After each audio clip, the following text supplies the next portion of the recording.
Welcome to another e-Sword tip on the e-SwordTraining YouTube channel.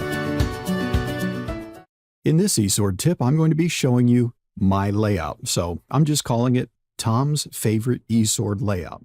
I've alluded to this layout in some other videos, and you'll see it again and again in different videos because it's the way I prefer to use e-Sword. But it also reveals some of the layout capabilities.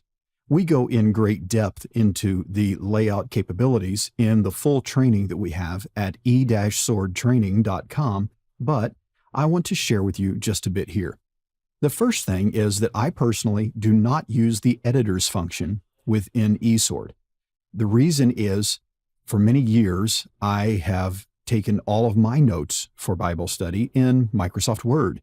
So I have folders full of Word documents with everything in them. And I just want to keep doing it that way. So the first thing I always do is get rid of the editors. I simply unpin it and it takes it over to the left. The second thing that I do is I do not use this book's navigator. I simply type the references in the top left. So we'll unpin that as well by clicking the pin and auto hide that. Now the third thing is I like my Bible to go all the way across the top portion. So I always drag my commentaries down.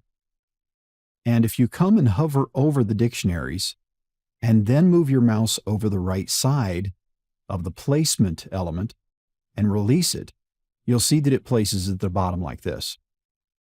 So this is almost where I have mine configured.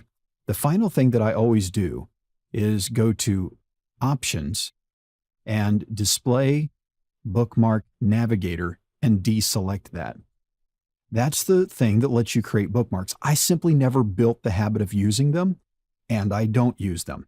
Every now and then I'll use verse lists here in e-Sword in order to keep track of the verses that I'm using in a study chain, but more often than not, I'm keeping track of it in my external editor, Microsoft Word. So this is how I get the layout that I usually use in e-Sword. So when you see this in videos, this is how you accomplish that very layout. Hopefully this helps you and maybe even gives you some ideas for different things you can do with the layout of e-Sword in your use with Bible study. Thank you for viewing, and I'll see you next time here on the e-Sword Training channel.